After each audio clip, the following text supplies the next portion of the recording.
0852. Malaysia puno. Kak Jambu. Kompres ni. Hana sakit nu. Hana sakit. Oh, mak jarang kakak, mak jarang kakak.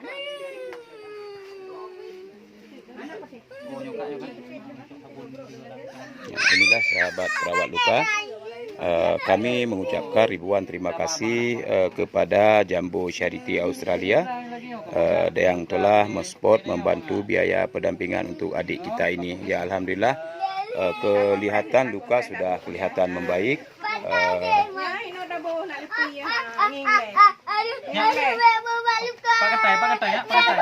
Hana pupu nu, hai, nu, hai. Nya kan bak katanya nya karak pulih nu. Ya, nya karak pulih insyaallah kai timu hasil baru kak ya. Kakaknya kok gak cai kan? Bak katanya om cini kalon juga om. Kak Nananya kan dia pulih gatai. Ya, Kak Nana tukang jual ubat. Ya. Dia pulih gatai, buang Ya. petai. Hana, ibu je. Tak sabun yang lebang hujan sabun. Kali tak top dah oh juna makan je ada backing ni. Ada backing ni. Cim ada. Satu muka bereh kan Hilda menyuka bereh ya oh mandum. Hana ada ibu. Menyuka pulih. Untuk Hilda ila ke tangan ya. Ila ke tangan je. Wate pulih tu. Ya. Wate pulih.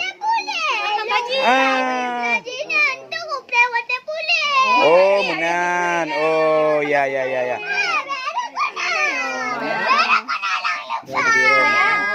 Penjara ibu ah ni untengnya. Di mana bukanya ni ada untengnya. Tuan ba. Nya bagah dia. Dia pakai carong dia jaga. Bagah dia bang Uja bagah dia. Oh, nak perlu dia Hilda. Nak ba. Ci buka karo. Buka karo. Nyo tarik karo. Wah, tarik ibu. Ibu pegelihnya mentang.